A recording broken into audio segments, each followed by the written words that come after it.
আসসালামু দর্শক, আবার চলে আসলাম আমরা নতুন মুখ নিয়ে।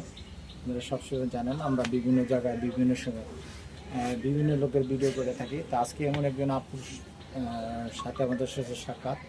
তার টাকা পয়সার অভাব নেই, কোনো কিছুর অভাব নেই, কিন্তু একটাই মনের মানুষ নাই। তার কথা হলো কি, আমার বাবার অনেক কিছু আছে কিন্তু আমার মনের একটা যে লোক সেটা নাই। তা আজকে আমরা আসছি তার সাথে কথা বলার জন্য। মনে করেন তার এলাকা থেকে আসছি, তার এটা নিজের এলাকা, সে এলাকায় তিনি থাকেন। তার পাশে দেখতেছেন এটা ঘর, তার ঘর। মনে করেন সে এই বাড়ি তার নিজস্ব বাড়ি। তো দর্শক, আপনারা জানেন সবসময় আমরা বিভিন্ন জায়গায় বিভিন্ন সময় বিভিন্ন এলাকায় যে ভিডিও করে থাকি। তা আজকে আমরা আসছি তার নিজস্ব বাড়িতে যে ভিডিও করার জন্য। তা আজকে আপু, আসসালামু আলাইকুম আপু। ওয়ালাইকুম আসসালাম ভাইয়া, কেমন আছেন? আচ্ছা, ভালো আছে। আপনি কেমন আছেন আপু? এই তো ভাইয়া, মোটামুটি ভালো আছি। তাই আপু, আপনি এই যে আমাদের চ্যানেলে যে অনুষ্ঠানগুলি করেন, তো আপনি এই নাম্বার কোথায় পেলেন, কেমন যোগাযোগ করেন? আসলে হচ্ছে ভাইয়া, মানে একদিন হচ্ছে মানে ভিডিও দেখতে দেখতে আপনাদের একটা ভিডিও চোখের সামনে চলে আসছিল, তো ওখানে মানে ভিডিওগুলো দেখলাম। তো অনেক দিনই দেখছিলাম, দেখার পর দেখলাম যে না, অনেক ভালো লাগছে। তারপরে দেখলাম যে স্ক্রিনের নাম্বার দেওয়া আছে, আর এই জায়গায় আপনাদের এই জায়গায় এসে অনেক মেয়ে তাদের হচ্ছে একটা সংসার পাইছে, অনেক গরিব দুঃখী মেয়েরা হচ্ছে তাদের জীবন লাইফের পার্টনার পাইছে। তো সেগুলো দেখে হচ্ছে আমি আর কি আপনাদের সাথে যোগাযোগ করে হচ্ছে আসা।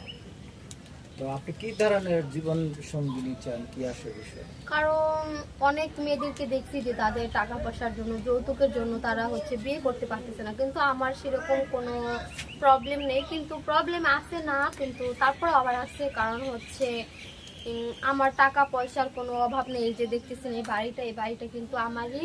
তারপরে হচ্ছে ঢাকায় আরেকটা বাড়ি আছে, গাড়ি, টাকা পয়সা কোনো কিছুর অভাব নেই।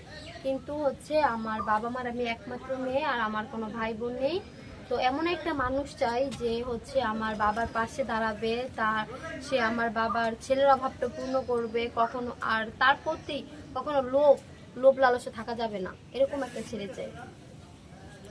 দর্শক, আপনি তার কাছে শুনলেন তার টাকা পয়সার অভাব নেই, কোনো কিছু, কিন্তু তার একটা কথাই যে তার মনে করেন যে ছেলেটা থাকবো ভালো, ভদ্র, পরোজগার হতে হবে, তার এমন হতে হবে, তার টাকা পয়সার অভাব নাই। আচ্ছা, আপনার বাবার কি আপনি একাই সন্তান? জি জি ভাইয়া, আমি একাই, আমার ভাই বোন আর কেউ নেই। আপনি লেখাপড়া কোন পর্যন্ত করছেন? বিয়ে পাশ করছি।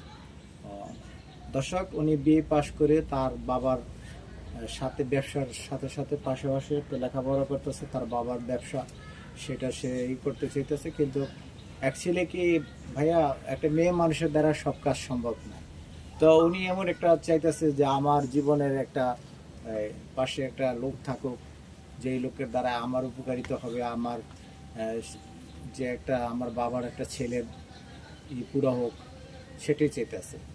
তো আপনি যে আসলেন আমাদের এখানে, আমাদের এই চ্যানেলের মাধ্যমে, তো আপনি দর্শকের উদ্দেশ্যে কিছু কথা বলেন, যে কথাগুলি দর্শকের ভালো লাগে, আপনাকে আকর্ষণ করে।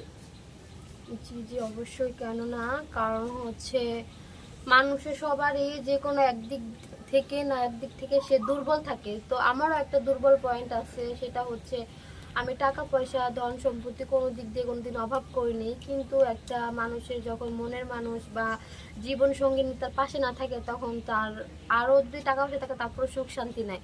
আর যদি মানে মনের মানুষটা পাশে থাকে, তাহলে মনে করেন বট গাছ যেরকম ছায়া দেয়, সেরকম একটা ছায়া দেয়। হয়তো রাস্তাঘাটে হাঁটলে এখন মনে করেন নানান জনে নানান কথা বলে, নানানভাবে টিটকারি মারে যে এত বড় হয়েছে, বাবার নাকি টাকা পয়সার অভাব নাই, কিন্তু তারপর বাবা বিয়ে দিতে পারতেছে না মেয়েকে, একটা জামাই কিনা নিলেও তো পারে, মানে নানান জনে নানানভাবে অনেক অপমান করে বাবা। আমার বাবা যখন রাস্তা দিয়ে হাঁটে, তাকেও মাঝে মাঝে খুব অপমানিত হতে হয় আমার জন্য। দর্শক, আপনারা শুনলেন আপুর কথা।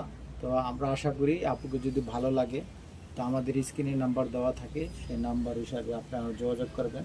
আমাদের প্রতিপক্ষ আছে, যে আমাদের যারা আছে ব্যবস্থাপনা, তাদের সাথে যোগাযোগ করবেন। আশা করি তার সাথে আপনাদের করে দেবে। তো আমরা আজকে এখানে বিদায় নিব, আবার অন্য কোথায় অন্য কোনো দিন আসবো। আসসালামু আলাইকুম।